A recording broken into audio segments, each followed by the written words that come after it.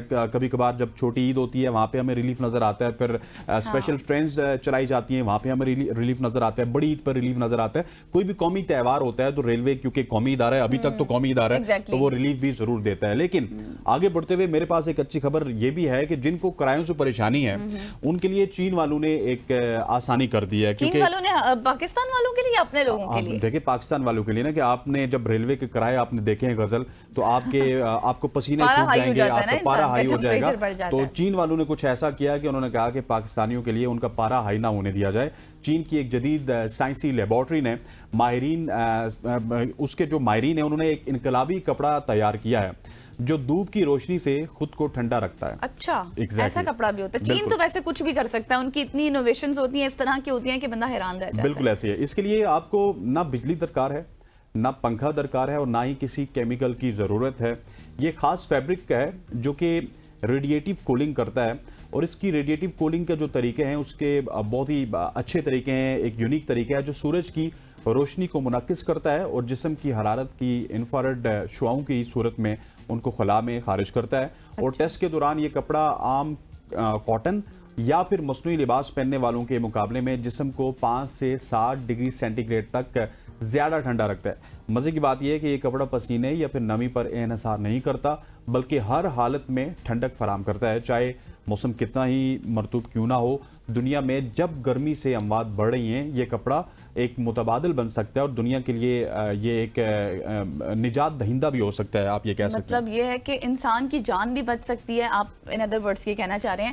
مطلب چین نے ایسا کپڑا تیار کیا ہے ان شارٹ کہ جو آپ کو گرمی سے بچاتا ہے، اگر آپ کا پارا ہائی ہو جاتا ہے، آپ پریشان ہوتے ہیں، آپ غصے میں آپ کہتے ہیں آگ بگولا ہو جاتے ہیں، تو جو چین نے کپڑا تیار کیا ہے جو آپ کو بالکل کول کر دے گا، اس کپڑے کا استعمال آپ کریں، جو کہ آپ دھوپ میں بھی جائیں گے تو اس کپڑا وہ آپ کو ٹھنڈک محسوس کرائے گا، وہ کپڑا آپ لے سکتے ہیں۔ آپ کا کوئی کولنگ ایفیکٹ آپ کی پوری باڈی کو مل رہا ہوگا، آپ کو ایسا نہیں فیل ہوگا کہ ابھی اس وقت آپ کا ٹیمپریچر اور اس کے لیے آپ کو اے سی بھی نہیں چاہیے، اس کے لیے آپ کو کولر بھی نہیں چاہیے، نہ آپ اے سی لگوائیں نہ آپ سولر لگوائیں۔ ویسے اگر یہ لیٹ سپوز یہ جب کمرشل آسپیکٹس میں مطلب کمرشل بنیادوں پہ کپڑا جب مارکیٹ میں آئے گا تو اے سی والوں کو تو بڑا خطرہ ہوگا کہ ہر بندہ کہے گا اے سی بجلی بھی نہیں، سولر والوں نے تو چلے ایک ہی دفعہ خرچہ کیا ہوا نا، انہوں نے 10 لاکھ روپے کا سولر لگوایا۔ جو لوگ لگوانا چاہتے ہیں وہ نہ لگوائیں، ہاں وہ نہ لگوائیں، یہ کپڑا آپ لے لیں اور اس سے آپ اپنے آپ، لیکن آپ دیکھیے کہ اے سی کا خرچہ آپ کا بچ جائے گا، آپ کا بجلی کا خرچہ بچ جائے گا، آپ کو کولر نہیں لگانا پڑے گا، آپ کو اے سی نہیں لگانا پڑے گا، کیونکہ 7-8 ڈگری تو یہ کپڑا آپ کو کم کر دے گا، تو آپ یہ کپڑا لگا کے سو بھی جائیں، کام بھی کریں، آفیسز میں بھی جائیں، باہر بھی جائیں ایزیلی، کسی امبریلا کی آپ کو ضرورت نہیں ہے، سن گلاسز کی ضرورت نہیں ہے، ہیٹس کی ضرورت نہیں ہے، کپڑا لیں اور باہر جائیں اور ایزی فیل۔ اور غزل یہ بھی دیکھیے کہ گلوبل وارمنگ جب سے ہوئی ہے، جب سے موسم تبدیل ہو رہے ہیں، اب میں پچھلے دنوں اپنی سسٹر سے بات کر رہا تھا، وہ یو کے میں ہوتی ہیں، یو کے میں لوگ پنکھے بھی نہیں لگاتے، لیکن انہوں نے کہا کہ اب یہاں پہ لوگ اے سی کی طرف جا رہے ہیں کیونکہ بہت زیادہ گرمی ہو رہی ہے۔ تو آپ دیکھیے کہ کتنی زیادہ جدت آ رہی ہے کہ ایک کپڑا بھی سامنے آ گیا، پھر آپ نے یہ بھی دیکھا ہوگا کہ وہ پینٹ بھی سامنے آ گیا تھا جو گاڑیوں پر بھی کیا جاتا ہے، گاڑیوں پر کیا جاتا ہے، پھر دیواروں پہ جو پینٹ ہوتا ہے وہ سولر کے لیے پینٹ ہوتا ہے۔ سو دنیا بھی ساتھ ساتھ اپنے آپ کو مولڈ کر رہی ہے ان کلائمیٹ چینج کی تبدیلیوں کے ساتھ۔ لیکن پاکستان کا خود کو مولڈ کرے گا، ویسے ہم ڈیجیٹل ایرا میں تو جا ہی رہے ہیں، لیکن یہ ہے کہ تھوڑا سا ہمیں مزید ان چیزوں پر بھی کام کرنے کی ضرورت ہے. پھر اگر میں بات کروں گی تو وہ IMF کی طرف بات چلی جائے گی یا اکانومی کی طرف چلی جائے گی، کیونکہ ہم جب قرضہ لیتے ہیں تو پھر اس سے گروتھ نہیں ہوتی. خیر اب آگے بڑھتے ہیں اور اگلی سٹوری آپ کو بتاتے ہیں. آپ نے بڑے جرائم کی خبریں تو یقینی طور پر سنی ہوگی، ڈیلی بیسس پہ ہم بھی کرائم کی کوئی بات کر رہے ہوتے ہیں، لیکن یہ اب میں ایسا جرم آپ کے سامنے رکھوں گی جس سے آپ کو ہنسی بھی آئے گی اور عجیب بھی فیل ہوگا. یہ چھوٹا سا جرم خبر کیسے بنا وہ میں آپ کو بتاتی ہوں. راولپنڈی پولیس نے 300 روپے مالیت کی نسوار چوری ہونے کا مقدمہ درج کر کے مقدمے کی تفتیش شروع کر دی ہے، اور پولیس کے مطابق نسوار چوری کا مقدمہ فوری اور فری رجسٹریشن کے تحت 15 کال موصول ہونے کے بعد درج کیا گیا. نسوار تک کا مقدمہ اب درج ہو سکتا ہے، تو پھر آپ کیا اب بعد میں آگے کروں. نسوار چوری کا واقعہ ڈھوک بنارس میں پیش آیا، جو کہ چوری کا مقدمہ اسسٹنٹ سب انسپیکٹر سرفراز علی کی مدعیت میں تھانہ ریس کورس میں مقدمہ یہ درج ہوا. اور یہ معاملہ ایک طرف تو پولیس کی مستعدی کو ظاہر کرتا ہے، لیکن ساتھ آپ یہ بھی دیکھیں کہ سوال یہ بھی اٹھ رہا ہے کہ جب چھوٹے جرائم پر اتنی تیزی سے ایکشن ہو سکتا ہے تو پھر جو بڑے بڑے کرائم ہوتے ہیں یا بڑے بڑے مقدمات ہوتے ہیں ان میں اتنی تاخیر کیوں ہوتی ہے؟ کیا یہ صرف آپ نے ایک ہنسی مذاق میں مقدمہ آگے اس کی تفتیش شروع کی ہے، یا پھر آپ بالکل ایک سیریس وے میں اس کی تحقیقات کر رہے تھے؟ یہ بھی ایک بہت بڑا سوال ہے، کیونکہ پھر جب اس طرح کی چھوٹی چیزوں پر مقدمات ہوں گے، انویسٹیگیشن ہوگی، تو سوال یہ اٹھے گا کہ پھر بڑے مقدمات اتنی تاخیر کا شکار کیوں ہوتے ہیں؟ بالکل ایسی ہے. اس میں ایک حوصلہ افزا خبر صرف مجھے یہ لگی کہ 15 پہ کال کرنے کے اوپر مقدمہ ہوا. ادروائز اگر 15 پہ آپ کال کرتے ہیں تو پولیس بھی تھوڑا سا لیٹ آتی ہے. لیکن جو سٹوری ہے وہ آپ سب نے سن لی کہ نسوار کے اوپر مقدمہ ہوا. آج کل اس طرح کی سٹوریز وائرل بھی ہو جاتی ہیں، تو ہو سکتا ہے کہ 15 کے اوپر اس طرح کی کال آئی ہو تو سارے پولیس والوں نے کہا ہو کہ چلو اس مقدمے کو درج کیا جائے، ہمارے تھانے کا بھی نام آ جائے گا، SHO صاحب کا بھی نام آ جائے گا، اور یہ بھی پتہ چل جائے گا کہ پنجاب پولیس ایک نسوار جس کی قیمت صرف 300 روپے ہے اس کے اوپر بھی مقدمہ کرتی ہے. لیکن میں یہ دیکھ رہا ہوں کہ نسوار تو سستی ہوتی ہے. مطلب اگر آپ نسوار کی بات کریں مارکیٹ میں جائیں خواتین و حضرات تو وہ 20, 30 یا پھر 50 روپے کی مل جاتی ہے. تو یہ کوئی اسپیشل نسواری ہوئی ہوگی جو کہ 300 روپے کی مل رہی تھی. 300 کی تھی. اور یہ بھی دیکھیں کہ ویسے اس سے نسوار زیادہ تر خان پہ یوز کرتے ہیں تو انہوں نے کال نہیں کی، مجھے لگتا ہے شاید انہوں نے کی ہوگی. لیکن میں آپ کو یہ بھی بتا دوں کہ اس سے یہ بھی ایک میسج ہے نا کہ جب بھی کوئی اس طرح کا کرائم ہوتا ہے یا پھر آپ کے ساتھ کوئی بھی ٹریجڈی ہوتی ہے تو آپ 15 پر کال ضرور کریں. جن لوگوں کو نہیں بھی پتا، جو ابھی ویسے ابھی ہم نے دیکھا ہے کہ ابھی بھی سوسائٹی میں ایسے لوگ ہیں جن کے ساتھ کچھ ہیپننگ ہو جاتی ہے تو ان کو یہ تک نہیں پتا ہوتا کہ ہم نے کال کہاں پہ کرنی ہے، ہمیں تو کچھ پتا ہی نہیں تھا. ان کے لیے بھی ایک میسج ہے. جس بندے نے کال کیا وہ ٹھیک کیا نا، اسے تو کال پولیس کو ہی کرنی تھی. ہاں نہیں، میں ویسے کہہ رہی ہوں کہ انہوں نے جن لوگوں کو نہیں پتا وہ 15 پر کال کریں. کسی طرح کا بھی کوئی کرائم ہوتا ہے صحیح بات ہے، کیونکہ اکثر لوگ کہتے ہیں کہ ہم کیا کرتے ہیں، ہم بالکل مطلب اپنے ہاتھ پاؤں چھوڑ کے بیٹھ جانا کہ ہمارے ساتھ یہ مسئلہ ہو گیا، یہ ہیپننگ ہوگی، لیکن ہمیں نہیں پتا تھا کہ ہم کہاں جائیں اور کیا کریں. بالکل 15 پر آپ کال ضرور کریں. آپ کو 15 میں کال کرنی چاہیے، چاہے آپ کو 50 روپے کی، 100 روپے کی یا پھر 300 کو تو پریسیڈنٹ آپ کے پاس آ چکا ہے نسوار والا.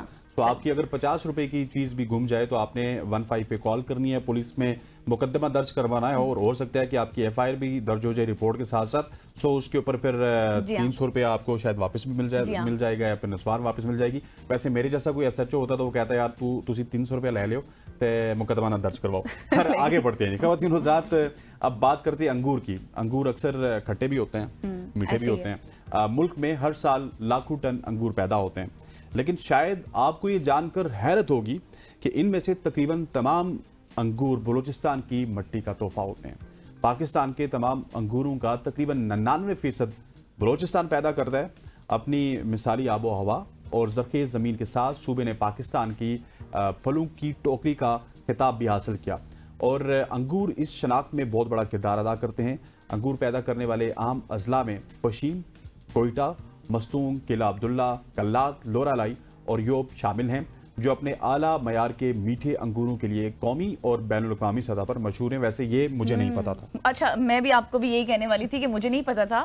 مجھے اس سٹوری کی بات پتا چلا، اور یقینی طور پر جن لوگوں کو نہیں پتا تھا ان کے لیے ایک بہت بڑی انفارمیشن ہے جیسے ہمارے لیے. اور اتنا بڑا مطلب ذخیرہ ہے بلوچستان میں اور اس طرح سے پائے جاتے ہیں. ہم تو ویسے وہ نیگیٹو خبریں سنتے ہیں کہ بلوچستان میں یہ ہو گیا، بلوچستان میں یہ ہو گیا، بلوچستان میں یہ ہو گیا، لیکن یہ انگور تو پورے ملک میں پہنچ رہے ہیں، تو بلوچستان سے ہی پہنچے تو کہیں نہ کہیں پہ وہ کاشت بھی تو ہو رہے ہیں. کاشت بھی ہو رہے ہیں. اور آپ آپ نے جس طرح سے جن جن جگہوں کا نام لیا ہے, اتنی جگہ کی انفارمیشن مجھے نہیں تھی لٹرلی, لیکن آپ نے بتایا ہے تو یہ ایک اچھی بات ہے, اس کو اپریشیٹ بھی کرنا چاہیے. اور جو لوگ بلوچستان میں ظاہر ہے وہ تو پھر مالا مال ہوں گے اس سے, ہے نا. بالکل ایسے, اور بلوچستان میں مجھے لگتا ہے انگور سستے ہوں گے. مجھے بھی یہ لگتا ہے, ہمارے یہاں انگور مہنگے ہوتے ہیں. آج مجھے پتا چلا کہ اس وجہ سے مہنگے ہوتے ہیں کہ وہ 24 گھنٹے ٹریول کر کے ہمارے پاس پہنچتے ہیں. بلوچستان سے یہاں کا راستہ 24 گھنٹے کا ہے, تو وہ کیریج کاسٹ بھی نہیں ہوگی, کچھ بھی نہیں ہوگا, تو وہاں پہ وہ سستا ہی ملے گا. سستا ہی ہوگا, لیکن پھر بھی ہم اپنے کورسپونڈنٹ سے بھی پوچھ لیں گے کہ وہاں پر اس وقت کیا ریٹس چل رہے ہیں نا بلوچستان. کال ملاؤ جی, ہاں کال ملا کر بھی پوچھ لیتے ہیں.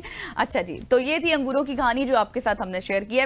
آگے بڑھتے ہیں اور اب آپ کو لیے چلتے ہیں آسٹریلیا میں, جہاں پر ایک چمگادڑ کا واقعہ جو میں آپ کے ساتھ شیئر کروں گی. وہ کیا واقعہ, بڑا ہی انٹرسٹنگ ہے, توجہ فرمائیے گا تھوڑی سی ذرا. آسٹریلیا میں ایک شخص چمگادڑ کے کاٹنے کے باعث ایک نایاب اور جان لیوا وائرس سے ہلاک ہو گیا, اور یہ واقعہ نیو ساؤتھ ویلز کے شمالی علاقے میں پیش آیا, جہاں 50 سالہ شخص کو کچھ ماہ پہلے یعنی کہ چند ماہ قبل ہی چمگادڑ نے کاٹا تھا, اور اس کا جو ابتدائی علاج بھی چل رہا تھا ظاہر ہے. اس کے باوجود آسٹریلین جو بیٹ لیسیسو وائرس ہے اس سے یہ متاثر ہوا, جو ریبس جیسا ایک وائرس ہے, اور جو آپ کو کیا کرتا ہے, کہاں افیکٹ کرتا ہے, آپ کے دماغی نظام کو متاثر کرتا ہے, مینٹل ہیلتھ آپ کی متاثر ہوتی ہے. نیو ساؤتھ ویلز کی محکمہ صحت نے یہ تصدیق کی ہے کہ ریاست میں ایک وائرس سے پہلا انسانی ہلاکت کا کیس ہے, جبکہ آسٹریلیا بھر میں یہ صرف چوتھا کیس ہی ابھی تک سامنے آیا ہے. اور اس کے حوالے سے جو سائنٹسٹ ہیں وہ یہ بھی کہہ رہے ہیں کہ جیسے ہی کسی کو چمگادڑ کاٹ لے تو فوری طور پر وہ طبی امداد یا پھر ویکسینیشن وغیرہ ضرور کروا لیں, کیونکہ علامات ظاہر ہونے کے بعد اس بیماری کا اس طرح سے کوئی مؤثر علاج نہیں ہے, اور پھر ظاہر آپ کو مسائل پیدا ہوتے ہیں. کیس ابھی یہ چوتھا آسٹریلیا میں نکلا ہے, لیکن چمگادڑ کے ویسے واقعات میں نے کم سنے ہیں. دیکھیں یہ دنیا جتنا آگے بڑھ رہی ہے, جس طرح آپ چمگادڑ کی بات کر رہی ہیں, اسی طرح سے بہت سارے وائرسز ایسے نئے آئے ہیں جو کہ اس سے پہلے آپ نے نہیں سنا تھا. ایون اگر 2020 میں یا پھر 2019 میں آنے والے کووڈ کی بات کی جائے, جس کو کووڈ-19 کہتے ہیں, جس کا آغاز چائنا سے ہوا تھا, پھر وہ پوری دنیا میں پھیلا, لاکھوں اموات ہوئی, اس کا بھی دنیا میں کوئی پریویل نہیں کر رہا تھا.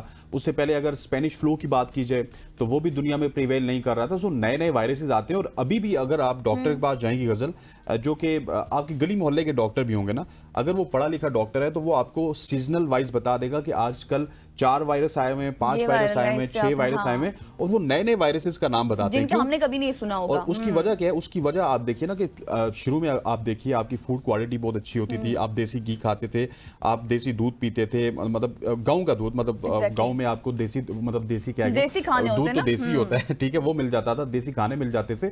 سو اس کا جتنا زیادہ آپ کی فوڈ میں ویرائٹی آئی ہے, آپ کی فوڈ آپ کہہ سکتے ہیں, آپ فاسٹ فوڈ دیکھ لیں, ملاوٹ آپ کہہ لیں نا کہ اب ملاوٹ مسالے دیکھ لیں, یہ تمام تر چیزیں آئی ہیں, تو آپ کو صحت کے بھی کافی زیادہ اثرات ہوئے ہیں. اور اس کے ساتھ یہ بھی دیکھیں نا, ٹیکنالوجی کی بھی تو رجحان ہے نا, ٹیکنالوجی سے کتنی چیزیں اس طرح سے ہو گئی ہیں جو کہ ہمارے ارد گرد پائی جاتی ہیں, تو اس وجہ سے بھی یہ معاملات. اب کھانے اس طرح سے نہیں رہے جس طرح سے ہونے چاہیے تھے, اس طرح کی آپ کی اب ہیلتھ نہیں رہی, اس طرح کی بیماریاں سامنے آ جاتی ہیں جن کے کوئی علاج نہیں ہوتا. ایون دیٹ کہ ڈاکٹرز خود پریشان ہو جاتے ہیں, بیماری کا اب ہم علاج کیا نکالیں. بالکل ایسے ہے. خواتین وزارت, یہاں پہ وقت ہوا چاہتا ہے شارٹ سی کمرشل بریک کا. بریک کے بعد ملک کی سیاست کے اوپر بات کریں گے. اسٹے ود اس.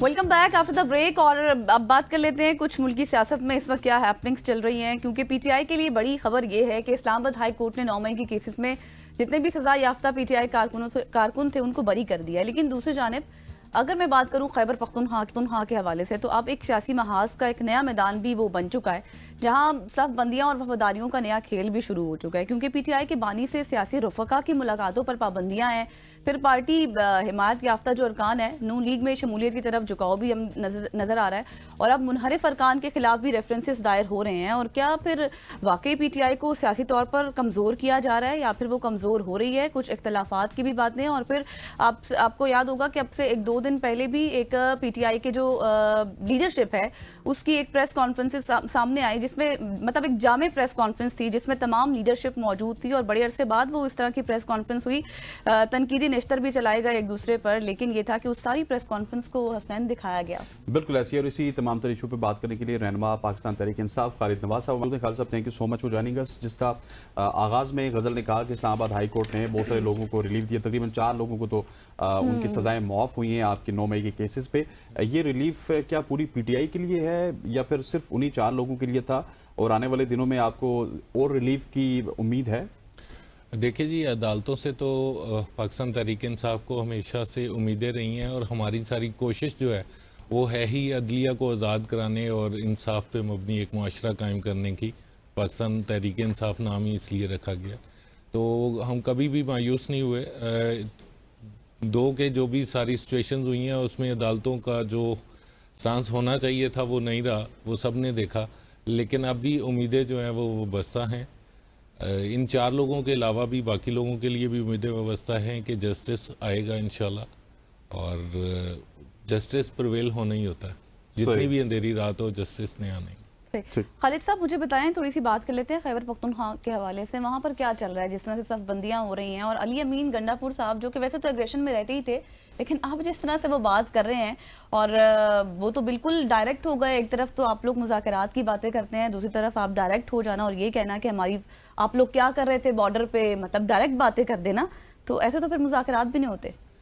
دیکھیں, پہلی تو بات یہ ہے کہ جو آپ نے پریس کانفرنس دیکھی جس کی آپ بات کر رہی ہیں, تو اس میں ایک واضح پیغام تو یہ ہے کہ جو لوگ اس خواہاں تھے کہ وہ پی ٹی آئی کو توڑنے میں اور لیڈرشپ چینج کرنے میں اور ساری چیزیں جو وہ تیار کر رہے تھے, وہاں پہ آپ نے دیکھا کہ پوری لیڈرشپ ایک ساتھ ہے, ایک پیج پہ ہے. میسج تھا وہ ایک میسج تھا کہ پاکستان تحریک انصاف کی جو ساری قیادت ہے وہ ایک پیج پر ہی ہے.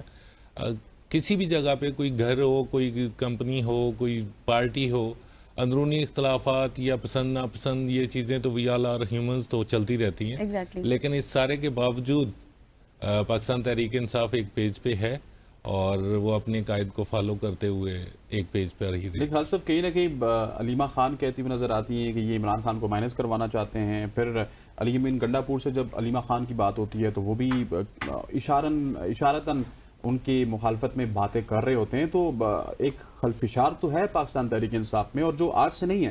آپ دیکھیں کہ پچھلے 2-3 سالوں میں, جب سے بلکہ 2 سالوں سے تو پریسائزلی جب سے خان صاحب جیل میں گئے, اس طرح کا خلفشار بہت زیادہ پایا جا رہا ہے. نہیں جی, ایسی کوئی بات نہیں ہے جی. علیمہ خان صاحبہ ہمارے لیے بہت ہی رسپیکٹیبل ہیں عمران خان صاحب کی سسٹر ہونے کے ناطے, اور علی امین صاحب جو ہیں وہ ہمارے سی ایم ہیں, ہمارے پروونس کے لیڈر ہیں, اور ان کی آپسی کوئی بھی اختلافات نہیں ہیں. بالکل, ابھی بھی کل بھی وہ سارے دن اکٹھے تھے. تو ایسا کچھ بھی نہیں ہے کہ وہ کوئی ڈیفرنٹ پیج پہ. ہاں, اوپینین میں یا کسی بھی جگہ پہ کسی بھی پوائنٹ پہ, میں نے پہلے بھی کہا کہ گھر میں بھی تھوڑا پسند ناپسند یا کسی بات پہ ہو جاتا ہے. زیادہ ہو رہا ہے, زیادہ نہیں ہو رہا, ہائی لائٹ زیادہ کیا جا رہا ہے. اچھا, تو پھر یہ جو میرا پہلا سوال تھا شاید اس کا جواب وہیں پہ رہ گیا, آپ نے نہیں دیا. یہ جو علی امین گنڈا پور صاحب اگریشن دکھا رہے ہیں اسٹیبلشمنٹ کے اگینسٹ, وہ پھر آپ لوگوں کے مذاکرات کیسے آگے بڑھیں گے؟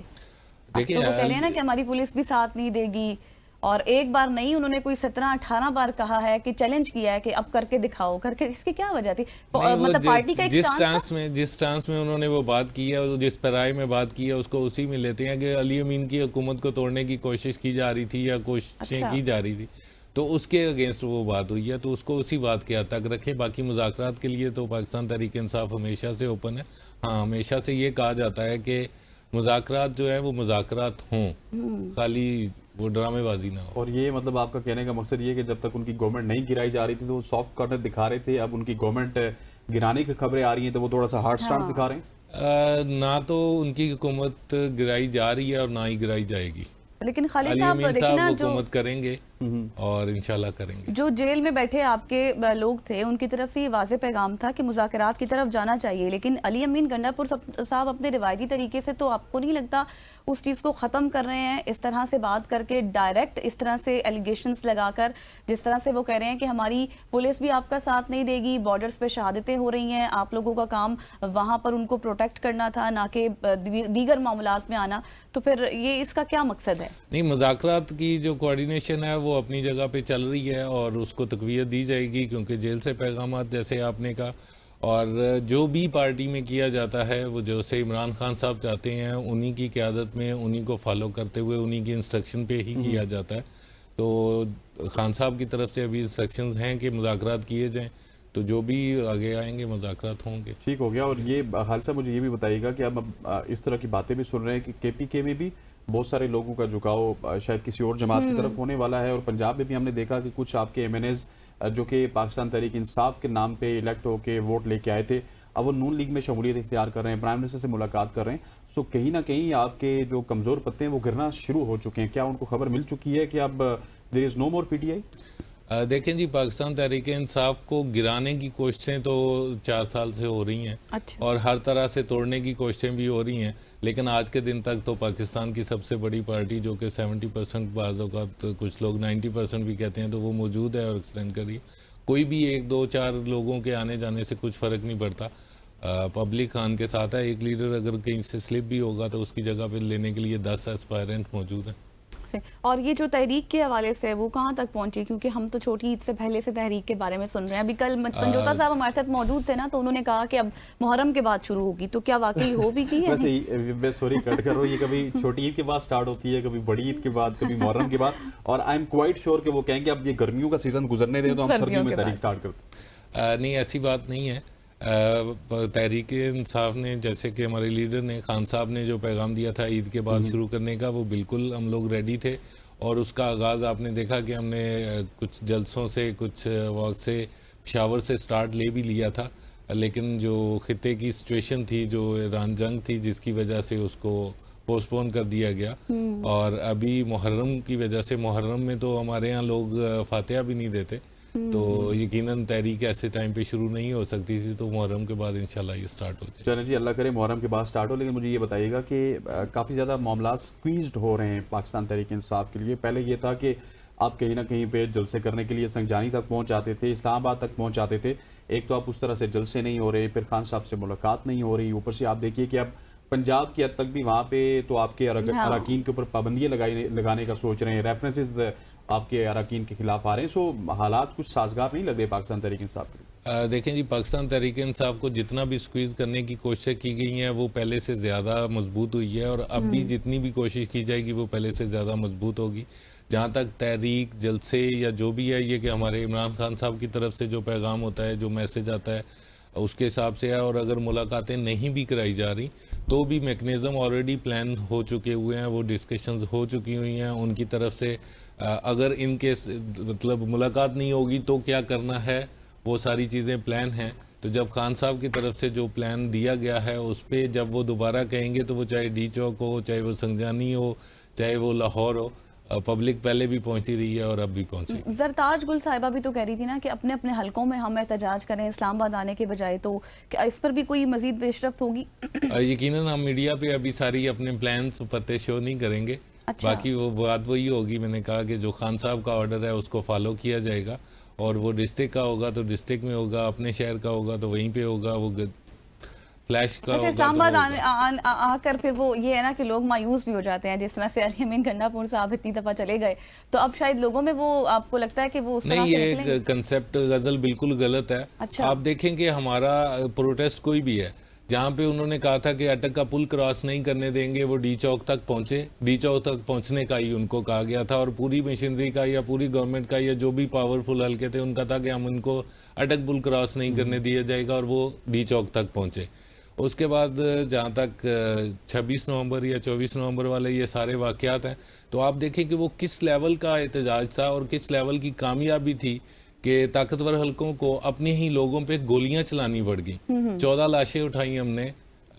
ہم نے 150 لوگ جو ہے وہ ڈائریکٹلی سیریس انجرڈ ہوئے. اس سے زیادہ اور اگر آپ دیکھا جائے تو اس کی کامیابی اور کیا ہوگی کہ جس کو روکنے کے لیے ان کو اس حد تک جانا پڑا کہ انہیں اسٹریٹ فائرنگ کرنی پڑ گئی. تو وہ ان کی بوکھلاہٹ یا وہ بیسیکلی تو وہ پاکستان تحریک انصاف کی کامیابی ہے.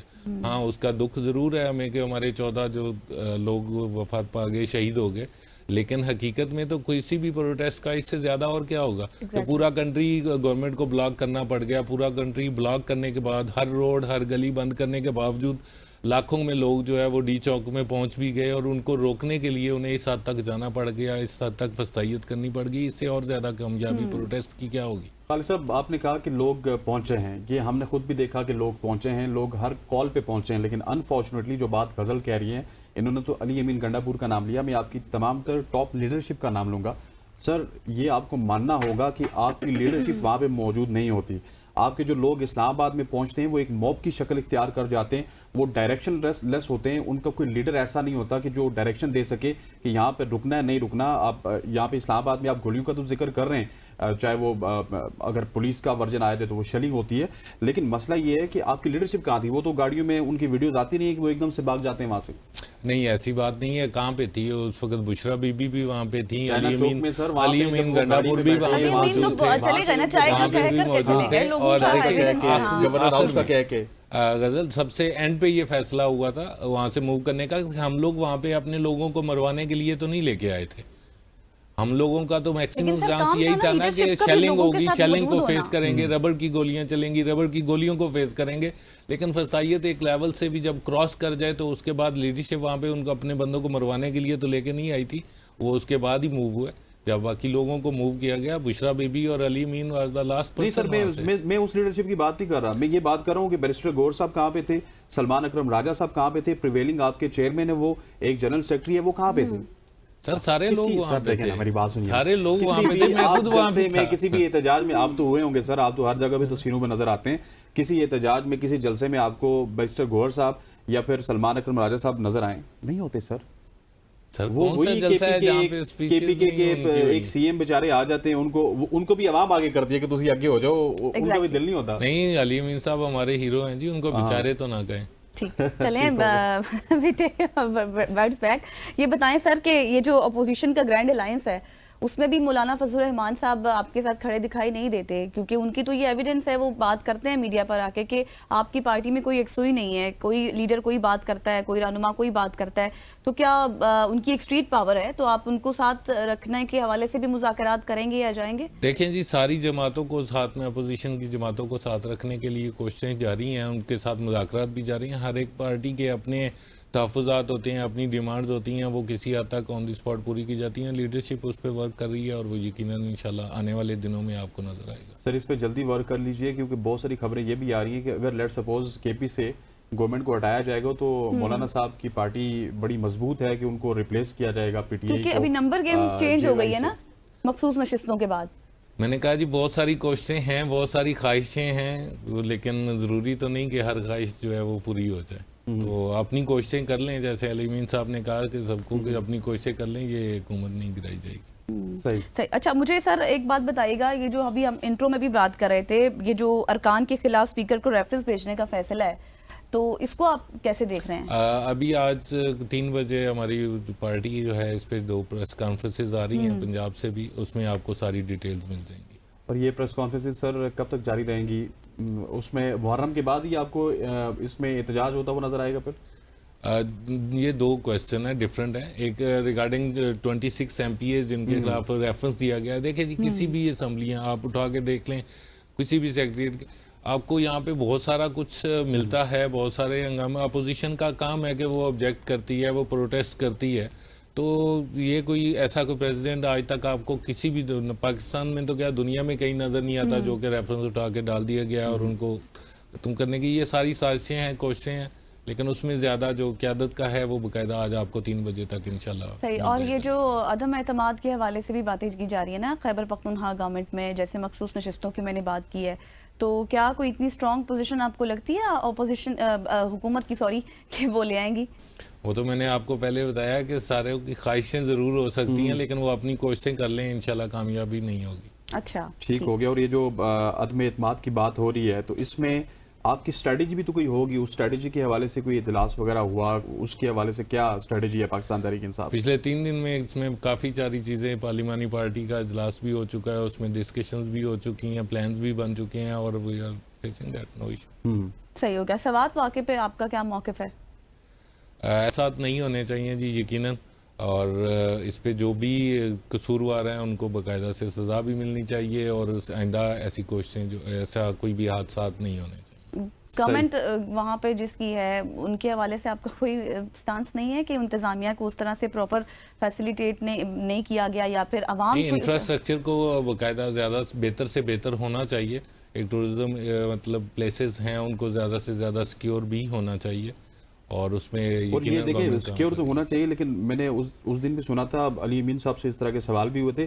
یہ آپ کو بھی پتہ ہے کہ سوات میں یہ کوئی پہلا واقعہ نہیں ہوا, اس سے پہلے ہی 5 دن پہلے فیملی کا ایک اور بھی واقعہ 5 دن پہلے بھی واقعہ ہوا، اور ہر سال بعد وہاں پہ سیلاب بھی آتا ہے. وہاں پہ سوات کی بات کی جائے، بحرین کی بات کی جائے، وہاں پہ عمارتیں اوپر نیچے بھی ہوتی ہیں. سو ڈیزاسٹر مینجمنٹ کو تو وہاں پہ پہلے سے ہی ہونا چاہیے تھا. گھنٹوں لوگ پکارتے رہے، کوئی نہیں پہنچا. جی ڈیزاسٹر مینجمنٹ سے کوسچن کرنے والا ہے یہ ڈیزاسٹر مینجمنٹ سے. لیکن سر کہیں آپ کو بھی تو سمجھ نہیں آگے کہ اب ہمارا بیانیہ بک رہا ہے، 804 والا بیانیہ بک رہا ہے، تو کام کرنے کی ضرورت نہیں ہے. نہیں ایسا قطن نہیں ہے، یقین لگ تو ایسے ہی رہا سر. نہیں 804 کا بیانیہ اسی وقت بکے گا جب ہم کام بھی کریں گے. صحیح. اچھا سر یہ بتائیں خان صاحب کی رہائی کے حوالے سے اب کہاں تک پوزیشن ہے؟ کیونکہ خبریں تو یہ آ رہی ہیں کہ اس طرح سے کیسز ان کو نہیں لیا جا رہا جس طرح سے لینا چاہیے. یہ کل کی بھی رپورٹس ہیں ہمارے پاس، تو ابھی کچھ کیا پیش رفت ہے؟ کس طرح سے آپ کی لیگل ٹیم چل رہی ہے ان کے کیسز کو لے کر؟ دیکھیں ہماری لیگل ٹیم بھی اور پوری پارٹی بھی پھر وہی جہاں سے ہمارا سٹارٹ ہوا تھا کہ ہماری پوری کوشش یہی ہے کہ عدلیہ کو آزاد کرایا جائے. جب تک عدلیہ آزاد نہیں ہوگی تب تک فیصلے نہیں ہوں گے. ہم دیکھ رہے ہیں کہ مطلب جو کیسز ہیں ان کا کوئی وجود نہیں ہے، کچھ وجہ نہیں ہے، لیکن عدلیہ چونکہ آزاد نہیں ہے تو اس وجہ سے یہ سارا کچھ ہے. امید ہے کہ اگر کچھ مذاکرات میں کامیابی ہوئی گی تو یہ جلدی دیکھیں. تو یہ سر عدلیہ کی آزادی مطلب ہم جب عدلیہ کے ایک نئے چیف جسٹس کا اعلان ہونا تھا قاضی صاحب کے بعد، تو پاکستان تحریک انصاف نے جسٹس منصور کے ساتھ تمام امیدیں لگائی تھی وہ آئیں گے. پھر آپ کی امیدیں کسی زمانے میں ڈونلڈ ٹرمپ کے ساتھ بھی تھی. سو آزادی کا کیا مطلب ہے کہ منصور صاحب واپس آ جائیں یا پھر کیا ہو؟ 26ویں آئینی ترمیم کو آپ واپس اس کو غیر مؤثر کرنا چاہتے ہیں؟ دیکھیں جی جہاں تک ڈونلڈ ٹرمپ سے امیدیں لگانے کی بات ہے تو ایسا کچھ نہیں ہے. ہماری امیدیں صرف اور صرف اللہ سے ہیں اور اپنی ایفرٹ سے ہیں، اپنے لوگوں سے ہیں.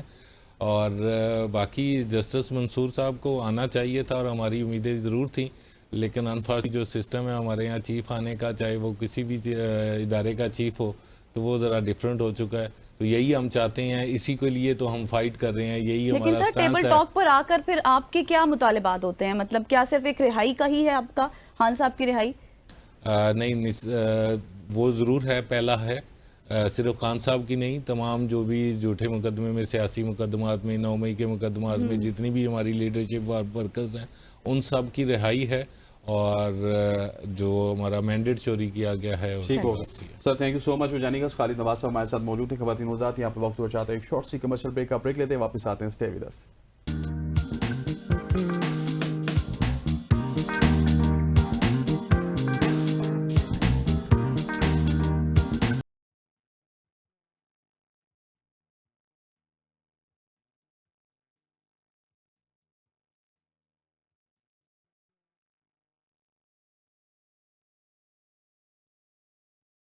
ویلکم بیک خواتین و حضرات. آج ہمارے شو میں ایک باصلاحیت نوجوان موجود ہے جس نے اپنی تخلیقی صلاحیتوں سے نہ صرف پاکستان بلکہ دنیا بھر میں نام کمایا. وہ آرٹسٹ ہیں جنہیں ساحل سمندر کو کینوس بنایا اور ریت کو اپنا ذریعہ اظہار.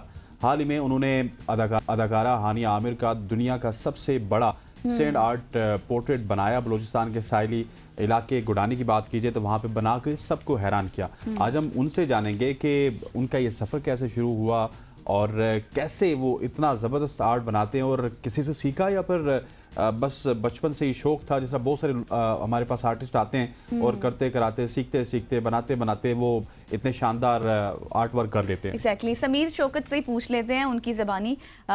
جی سمیر السلام علیکم، کیسے ہیں آپ؟ اور بہت شکریہ آپ کے ٹائم کے لیے بھی. سب سے پہلے تو مجھے یہ بتائیں کہ یہ سینڈ آرٹ کا شوق آپ کو آیا کہ سیکھا خود بنا کر یا پھر کسی سے سیکھا، کوئی کلاسز لی؟ وعلیکم السلام الحمد للہ ٹھیک ٹھاک. آپ سنیں کہ خیریت سے ہیں. سب سے پہلے میں بہت زیادہ شکریہ ادا کرتا ہوں کہ آپ لوگوں نے مجھے شو میں انوائٹ کیا. اور یہ میں بلوچستان سے تعلق رکھتا ہوں. میرا نام ہے سمیر شوکت اور میرے ساتھ میری پوری ٹیم ہوتی ہے جس کا نام ہے راشدی آرٹسٹ گڈانی. اور یہ ہم نے ساحل سمندر سے اپنے بچپن میں اپنے شوق سے سیکھا، جہاں کہ ہم یہاں پہ بچپن میں رہتے ہیں. اور اس کے علاوہ اصل میں مجھے اسٹارٹنگ میں شوق نہیں تھا، یہ میں نے اپنے بھائی سے سیکھا جو کہ بھائی جو ہیں ہمارے گروپ کے ایڈمن ہیں. اور اس کے علاوہ بھائی جو تھے راشد کے نام ایک لڑکا تھا، وہ ایک آرٹسٹ ہے انٹرنیشنل، انہی سے سیکھا. اور وہ کسی روڈ ایکسیڈنٹ میں جو ہے گزر گئے تو ان کے نام سے ہم نے یہ ٹیم کریٹ کیا، راشدی آرٹسٹ گڈانی. ٹھیک ہو گیا Sameer, that is very great. اور مجھے یہ بتائیے گا کہ ہانیہ عامر کی تو آپ کی پکچر وائرل ہوئی، اس سے پہلے ہم نے دیکھا ہے کہ آپ نے بہت سارے مشہور فٹ بالر ہیں جس میں کرسٹیانو رونالڈو ہیں، بہت سارے مشہور سیلیبریٹیز ہیں، ان کا آپ نے اسی طرح سے آرٹ بنایا. سو مجھے یہ بتائیے گا کہ یہ آپ جس آرٹسٹ کو پسند کرتے ہیں یا جس پلیئر کو پسند کرتے ہیں, جس ڈراما آرٹسٹ کو پسند کرتے ہیں, اسی کا بناتے ہیں, اس کے پیچھے کیا لاجک ہوتی ہے, یا پھر مشہور لوگوں کو سلیکٹ کر کے ان کا آرٹ بناتے ہیں آپ؟ یہ بہت آپ نے اچھا سوال پوچھا. اس میں ہم یہ کہ ہم بہت سارے لوگوں کے جو اسکیچز بناتے ہیں, جس میں ہم پرائیویٹ اسکیچ بھی بنا لیتے ہیں, اور موسٹلی جو دکھ جاتے ہیں سوشل میڈیا پہ ہم سیلیبریٹیز, ایتھلیٹس, فٹ بالرس کے بنا لیتے ہیں. اس میں بات یہ کہ ہم ایسے فیمس سیلیبریٹیز کے بناتے ہیں, وہ ہماری آرٹ بہت زیادہ وائرل ہوتی ہے, اس سے ہماری پروموشن ہو جاتی ہے, اور ایسے بہت سارے لوگ ہمیں جو ہے پیار دکھاتے ہیں, سپورٹ دکھاتے ہیں, اور بہت سے لوگ ہم سے کام بھی لیتے ہیں. ہم نے اسے جو ہے ڈب ایڈس کا بھی کام کیا تھا, جو کہ ہمارا ٹی وی نیوز چینل پہ چلا بھی تھا. تو اس کی وجہ یہ کہ ہم نے جو ہے بڑے بڑے سیلیبریٹیز جیسے کرکٹر ہیں, فٹ بالر ہیں, ان کا بنایا تھا, وراٹ کوہلی اور رونالڈو. تو یہ سوشل میڈیا پہ بہت زیادہ چھا گئے, وائرل ہو گئے, عوام نے ہمیں بہت زیادہ جو ہے محبت دی. تو ان کی وجہ سے جو ہے بڑے بڑے برانڈ ہیں اور بہت سارے جو لوگ ہیں پرائیویٹ, مطلب ہم سے کام لینا چاہتے ہیں, تو وہ ہم سے کام لیتے ہیں. اچھا سمیر, ہانیہ کو آپ نے ٹیگ بھی کیا ہے, اور ہانیہ کا آپ نے کیسے سوچا کہ مجھے ہانیہ کا یہ پورٹریٹ بنانا چاہیے, ان کی مووی کے بعد, یا پھر ویسے ہی آپ کو شوق تھا؟ نہیں, اصل میں دیکھیں مجھے ویسے ہی شوق ہوتا ہے. میں نے بہت سارے بنائے, جیسے میں نے وراٹ کوہلی کا بنایا تھا, انہوں نے انڈیا سے رسپانس دیا, ریپلائی دیا, ہمیں بہت زیادہ اچھا لگا. اور اس کے علاوہ ہم نے فٹ بالر بہت سارے بنائے جنہوں نے ہمیں انسٹا پر کمنٹ کیا, ریپلائی کیا, اور اپنی اسٹوری پر. تو یہ ہمارا بہت زیادہ اچھا پروجیکٹ تھا اور اچیومنٹ تھا. اور اس کے علاوہ ہم نے کزن براک, جو کہ ترکی کے شیف ہیں, انہوں نے میرے ساتھ کولیبریٹ بھی کیا انسٹاگرام پر. تو میں نے سوچا ہم نے کافی دفعہ جو ہے میل پورٹریٹس بنائے, کیوں نہ فیمیل پورٹریٹ بنائے. تو اچانک سے میرے ذہن میں عانیہ عامر آ گئی. تو میں نے ہانیہ کا رسپانس آیا ہے اس پہ کچھ؟ جی عانیہ عامر کا رسپانس آیا. انہوں نے کہا thank you, this is insane. تو یہ مجھے مطلب دیکھ کر مجھے بہت زیادہ خوشی ہوئی کہ انہوں نے اپنی اسٹوری پر لگایا. زبردست, انہوں نے اپنی اسٹوری پہ بھی لگایا. اور اب تھوڑا سا اپنے آرٹ کے حوالے سے بتائیے گا کہ نارملی ہم دیکھتے ہیں بہت سارے آرٹسٹ آتے ہیں, کوئی کیلیگرافی کرتا ہے, کوئی مطلب کلر سے آرٹ کرتا ہے, کوئی کس طرح کرتا ہے, لیکن ریت پہ تصویر بنانا اور ایک عام آرٹ میں کتنا زیادہ فرق ہے, اور کتنا زیادہ یہ ڈیفیکلٹ ہے, یا پھر یہ سب سے زیادہ آسان ہے, لوگ کرنا نہیں چاہتے؟ تھوڑا سا اس حوالے سے تو بتائیے گا. جی بہت اچھا سوال پوچھا. یہ ہے کہ سب سے پہلے میں بتاتا چلوں کہ یہ اس کا سب سے زیادہ مور اٹریکشن چیز یہ ہے کہ بہت بڑے سائز میں اب بناتے ہیں, اور بڑے سائز بنانے کے ساتھ ساتھ اس کا جو ہوتا ہے بہت زیادہ خوبصورت چیز ایک نیچرل ویو کے ساتھ ہوتا ہے. اس کے ساتھ ساتھ سمندر ہوتا ہے, اور جو مطلب جو ویو ہوتا ہے گڈانی بیچ کا, ہم وہ کور کرتے ہیں آرٹ کے ساتھ. اور یہ آرٹ ہوتا ہے ٹیمپرری آرٹ, اس کو پرماننٹ آرٹ نہیں کہہ سکتے, کیونکہ اس کو جب سمندر پیچھے جاتا ہے تب ہم کام سٹارٹ کرتے ہیں, اور جیسے ہی کام کر لیا, ہم نے ویڈیو شوٹ کر لیا, پھر اس کے بعد سمندر آ کے اس کو مٹا دیتا ہے. تو ہمارے پاس سب سے زیادہ امپورٹنٹ چیز ہوتی ہے اس کی فوٹیجز, مطلب ویڈیوز, تصویر جو کور کرتے ہیں ہم ڈرون شوٹ سے, تو یہ ہمارا کام آتا ہے. اور اس میں یہ کہ ہمیں اسٹارٹنگ میں بہت زیادہ مشکلات کا سامنا کرنا پڑا. ہمارے پاس ڈرون کیمرہ نہیں تھا, ہم یہاں سے 7 کلومیٹر ڈسٹینس کر کے جاتے تھے, وہاں پہ ایک پہاڑ تھا, تو اوپر سے ہم شوٹ کرتے تھے, اس پہاڑ پہ چڑھ کر دیکھتے تھے, غلطیاں نکالتے تھے کہ اسکیچ کا یہ مسٹیک ہے. تو اس کے ذریعے میں بہت زیادہ مطلب ہماری اسٹرگل تھی, اور ابھی جو ہے الحمدللہ ہم اس جو ہے مقام پر پہنچے ہیں. صحیح. اچھا سمیر, یہ تو آپ کا کیا سارا ہینڈ ورک ہوتا ہے؟ مجھے اس حوالے سے بھی بتائے گا, کیونکہ یہ کامن سینڈ تو نہیں ہوتی, ظاہر ہے آپ سمندر میں بناتے ہیں. دوسرا یہ کہ آپ کو وقت کتنا لگتا ہے کوئی بھی پورٹریٹ بنانے میں؟ دیکھیں اسٹارٹنگ میں ایسا تھا کہ یہ جو کام تھا ہم آج سے کرتے تھے. ہم نے اپنے آج سے اوزار بنائے جس کو ہم ریک بول سکتے ہیں, جس میں کیل ہم نے ٹوک کے وہ لکڑی سے ہم نے بنایا, اور لکڑی لیا, رسی وغیرہ لیا, یہ ہمارے مطلب ٹولز ہیں. اور اس کے علاوہ اسٹارٹنگ میں ہمیں پورا دن بھی لگتا تھا, اور ہماری کام کمپلیٹ نہیں ہوتا تھا, لہر اس کو مٹا دیتا تھا. مطلب ایسا کہ ہم انتظار کرتے تھے کہ ابھی کام ہو جائے گا, لیکن کام ہوا نہیں تھا. اس سے پہلے سمندر مٹایا کرتا تھا. ابھی الحمدللہ ہمارا مطلب 5 سال کا 6 سال کا ایکسپیرینس ہو چکا ہے کہ ہم 3 گھنٹے میں 2 گھنٹے میں ایک اسکیچ تیار کر لیتے ہیں. اور 3 گھنٹے اور 2 گھنٹے میں اسکیچ تیار کر لیتے ہیں, لیکن بعض اوقات ایسا بھی ہوتا ہے کہ سمندر کی لہریں تیز ہوں اور وہ آپ کا کام خراب کر دے. جی اس سے بہت دفعہ ہو چکا ہے. ہمارے مطلب موسٹلی اسٹارٹنگ میں ایسا ہوتا تھا, ہم اسکیچ بنایا کرتے تھے, صحیح سے تیار نہیں ہوئی تھی اور لہر آ کے مٹا دیا. اور کبھی کبھار ایسا ہوا کہ بالکل تیار ہو گیا, ہم جسٹ ویڈیو شوٹ اسٹارٹ کرنی چاہیے تھی, اور ویڈیو شوٹ کرنے سے پہلے مٹ جاتا تھا. مطلب ہمارا پورا محنت ضائع ہو جاتا تھا. صحیح. اچھا سمیر، مجھے یہ بھی بتائیں کہ اب مزید آپ کن پورٹریٹ پر ورک کر رہے ہیں، کس شخصیت کا بنا رہے ہیں؟ ابھی دیکھیں انشاءاللہ میرا ارادہ بہت ہے. ایک گڈ نیوز ہے کہ پاکستان میں ایک جو ہے فورن کنٹریز والے جو ہے آ رہے ہیں، بہت بڑا کریٹر ہے. میں ان کا بھی نام لینا نہیں چاہوں گا کہ یہ ہوگا سرپرائز پاکستان والوں کے لیے. تو وہ ایک بہت بڑا فیمس کریٹر ہے. تو انشاءاللہ جیسے پاکستان آئیں گے ان سے ملاقات کریں گے تو نیکسٹ انہی کا اسٹیج بناؤں گا. ٹھیک ہو گیا Sameer, thank you so much for joining us. Keep shining, keep growing. خواتین اور سمیر جو کہ بہت ہی اچھا کام کر رہے ہیں اور آپ ان کا کام سوشل میڈیا پہ بھی دیکھتے ہیں اور ڈفرینٹ سیلیبریٹیز بھی ان کا کام شیئر کرتی ہیں. یہاں پہ وقت ہو جاتا ہے ایک نیوز بریک کا. نیوز بریک لیتے ہیں، واپس آتے ہیں. اسٹے ود اس.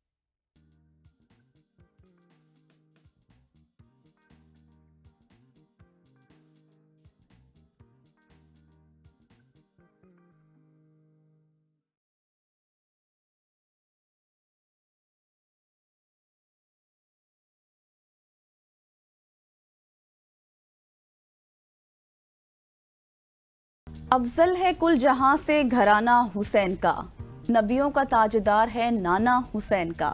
ایک پل کی تھی بس حکومت یزید کی، صدیاں حسین کی ہیں زمانہ حسین کا. سال کا پہلا مہینہ محرم الحرام نہ صرف اسلامی تاریخ کا آغاز ہے بلکہ قربانی، صبر، وفاداری اور حق و باطل کے فرق کو سمجھنے کا بھی مہینہ ہے. اور یہ وہ مقدس وقت ہے جب کربلا کی سرزمین پر امام حسین علیہ السلام اور ان کے جتنے بھی جانثار ساتھی تھے انہوں نے عظیم قربانی کی داستان رقم کی. وہ قربانی جو آج بھی ہر مظلوم کے دل کی آواز ہے اور ہر ظالم کے خلاف ایک گواہی ہے. محرم ہمیں یاد دلاتا ہے کہ حق کے راستے میں تعداد، طاقت یا پھر جتنی بھی دنیاوی فائدے تھے وہ اہم نہیں ہوتے ہیں، بلکہ جو اصل چیز ہے وہ اصول ہے، وہ نظریہ ہے اور وہ سچائی پر قائم رہنا ہے. بالکل ایسی ہے. قتل حسین اصل میں مرگ یزید ہے. قتل حسین اصل میں مرگ یزید ہے. اسلام زندہ ہوتا ہے ہر کربلا کے بعد. محرم صرف شیعہ یا سنی نہیں بلکہ پوری امت مسلمہ کے لیے جذبات، عقیدت، تاریخ اور سبق کا مہینہ ہے. آج کے اس خصوصی پروگرام میں ہم بات کریں گے محرم الحرام کی اہمیت، اس کے تاریخی پس منظر اور اس مہینے سے وابستہ ان جذبات کی جو ہمیں جوڑتے ہیں. مفتی علامہ حیدر علوی صاحب ہمارے ساتھ موجود ہیں. مفتی صاحب آپ کا بھی بہت بہت شکریہ. علامہ صاحب کی جانب بڑھتے ہیں. علامہ صاحب، جس طرح سے ہم بات کر رہے تھے اپنے انٹرو میں بھی اہمیت کی، فضیلت کی، محرم الحرام کے مہینے کی، امام حسین علیہ السلام کا سفر کربلا کن کن مراحل سے گزرا؟ بسم اللہ الرحمن الرحیم. قلندر لاہوری اقبال نے کہا تھا حقیقت آبادی ہے مقام شبیری، بدلتے رہتے ہیں انداز کوفی و شامی. مولا حسین بارگاہ رسالت کے پروردہ اور تربیت یافتہ تھے. آپ کا انتخاب حضرت اسماعیل علیہ السلام کی نامکمل قربانی کی تکمیل کے لیے تھا. اگر ہم دیکھیں تو حرمت والے مہینوں میں ذی الحجہ بھی شامل ہے اور محرم الحرام بھی شامل ہے. بالکل. اور اقبال نے کہا تھا غریب و سادہ و رنگین ہے داستان حرم، نہایت اس کی حسین ابتدا ہے اسماعیل. وہ جو نامکمل قربانی حضرت اسماعیل کی روک دی گئی اور چھری کو کہا گیا کہ اپنی فطرت بدل لو، کیونکہ نسل اسماعیل میں سے محمد مصطفیٰ اور ائمہ اہل بیت اور امام آخر الزمان نے تشریف لانا تھا. اس لیے فرمایا گیا کہ ہدایت کے چراغ چونکہ یہاں سے جلنے ہیں، اس قربانی کو نامکمل چھوڑ دیا جائے. گویا چھری نے اپنی فطرت بدل لی، لیکن جب اس قربانی کی تکمیل ہونے لگی تو حضرت علی اصغر 6 ماہ کے ہیں تو نہ وہاں پر تیر اپنی فطرت بدلتا ہے، وہاں پر حضرت علی اکبر جواں سال شبیہ مصطفیٰ ہیں، وہاں نہ برچی اپنی فطرت بدلتی ہے. تلواریں لگ رہی ہیں مولا حسین کو، فطرت نہیں بدل رہی، اس لیے کہ انبیاء کرام سے جو لی جانے والی قربانیاں تھیں اس کی ایک انتہا کو ہم قربانی حسین کہہ سکتے ہیں. اور دوسرا شہادت عبادت کا درجہ بننا تھا اس نے اس ماہ مقدس میں. حرمت والا مہینہ تو یہ اسلام سے قبل بھی تھا، لیکن یہ حرمت قرآن کا مہینہ بنا، حرمت اسلام کا مہینہ بنا، حرمت شریعت مصطفیٰ کا مہینہ بنا، حرمت سجدہ کا مہینہ بنا. وہ تب بنا جب قربانی حسین کی تکمیل ہوتی ہے. اور یہ قربانی عمومی قربانی نہیں تھی، یہ واقعہ عمومی واقعہ نہیں تھا، بلکہ یوں کہہ لیجئے کہ نماز عبادت تب ہے جب مصطفیٰ پڑھیں، روزہ عبادت تب ہے جب مصطفیٰ رکھیں، زکوٰۃ عبادت تب ہے جب مصطفیٰ، ہر وہ عمل جو مصطفیٰ کرے وہ عبادت بنتا ہے.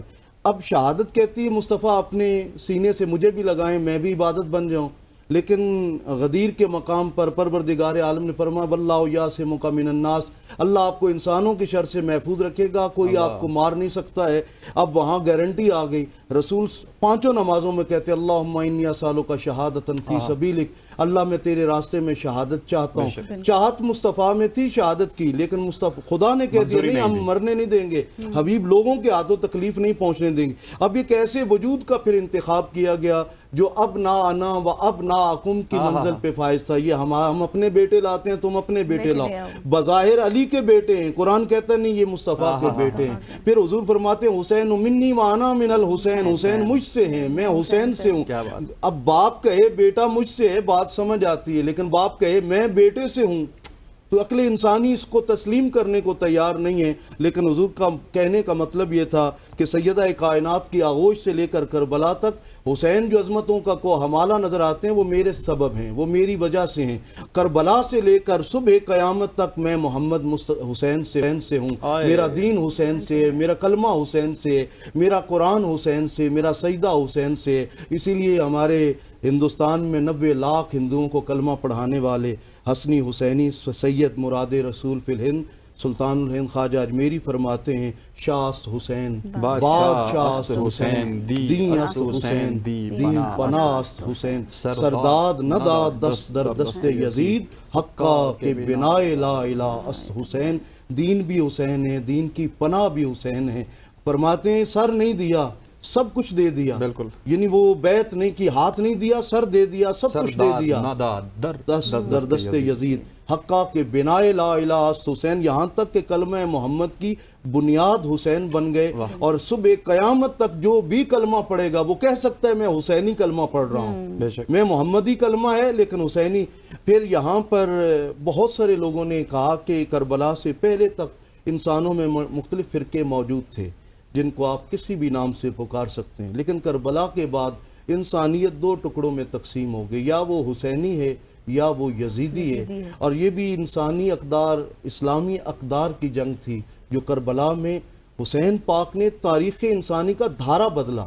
ہمیشہ یہ کہا جاتا ہے قاتل مقتول پر غالب آ گیا، تلوار جو ہے وہ خون پر غالب آ گئی، فاتح مفتوح پر غالب آ گیا۔ تاریخ انسانی میں پہلی بار ہوتا ہے کہ خون تلوار پر غالب آ جاتا ہے، مفتوح فاتح پر غالب آ جاتا ہے، مقتول قاتل پر غالب آ جاتا ہے۔ دنیا حیران ہے کہ بھئی ہم نے سر بھی کاٹ دیا ہے پھر بھی زندہ باد حسین ہے، وہ جس کا سر بچ گیا تھا وہ یزید آج بھی مردہ باد ہے۔ اس کا مطلب یہ ہوا مولا حسین نے سر کٹا کر یہ پیغام دیا ہے حقیقی زندگی اس وجود کا برقرار رہنا نہیں ہے بلکہ حق کے راستے پر چلنا ہے، اور اس راہ میں قربانی دینے کے بعد تمہیں وہ زندگی میسر آئے گی جو وَلَا تَقُولُوا لِمَنْ يُقْتَلُ فِي سَبِيلِ اللَّهِ أَمْوَاتٌ بل احیاء ولیکن لا تشعرون، جو اللہ کی راہ میں مارے جائیں انہیں مردہ نہ کہو وہ زندہ ہے۔ اچھا یہ آیت تو سب پڑھ رہے تھے، اصحاب پیغمبر نے بھی پڑھی، حضور نے بھی پڑھ کر سنائی، لیکن وہ کیسے زندہ ہیں؟ یہ کربلا کے شاہ سوار نے بتایا کہ نیزے کی نوک پر سورہ کہف کی آیات سنا کر بتا دیے، یہ کٹا ہوا سر آیات قرآنی پڑھ کر یہ بتا رہا ہے کہ میں مرا نہیں، میں زندہ ہوں۔ علامہ صاحب ایک آپ کیونکہ آپ نے بہت سارے شعر پڑھ دیے تو ایک شعر میں بھی پڑھنا چاہتا ہوں، میں چاہتا ہوں کہ صرف آپ اس کی تشریح کیجئے گا کیونکہ حالات 1400 سال بعد ہمیں اسی طرف لے کے جاتے ہیں۔ نہ صرف مسلمان بلکہ بہت ساری اور بھی اقوام ہیں جو حسین کو اپناتی ہیں۔ کیا صرف مسلمان کے پیارے ہیں حسین؟ چرخ نوح بشر کے تارے ہیں حسین۔ انسان کو 1400 سال بعد انسان کو بیدار تو ہو لینے دو، ہر قوم پکارے گی ہمارے حسین۔ سر تشریح چاہیے سر۔ شرط ہے انسان کو بیدار تو ہو لینے، جب تک اس کے اندر کا یزید مرے گا نہیں، یا وقت کے یزید کی آنکھوں میں آنکھیں ڈال کے حق بات کہنے کا جذبہ اس میں نہیں پیدا ہوگا، تب تک اسے حسین سمجھ نہیں آئے گا۔ میرے ایک ہندو دوست تھا سوشل میڈیا پہ، تو انڈیا سے وہ اس نے پورا پنڈتوں والا لباس پہنا ہوا ہے اور ہاتھ میں علم ہے اور مولا حسین کے جلوس میں شامل ہے۔ میں نے فوراً اسے پرسنلی میسج کیا حسین پاک تو ہمارے ہیں، آپ یہاں کیا کر رہے ہیں؟ اس نے فوراً شعر کہا در حسین پہ ملتے ہیں ہر خیال کے لوگ، یہ اتحاد کا مرکز ہے آدمی کے لیے۔ اگر انسان میں آدمیت اور انسانیت ہے اسے حسین اپنا لگے گا، اور اگر اس کے اندر یزیدی شعور ہے، یزیدی اقدار ہیں، اس کا حسین سے کیا تعلق ہے؟ حسین پاک کے لیے انسان کی نگاہ کا، دل کا پاک ہونا، شعور کا پختہ ہونا اور پھر انسانی اقدار کا اس کے اندر بیدار ہونا ضروری ہے۔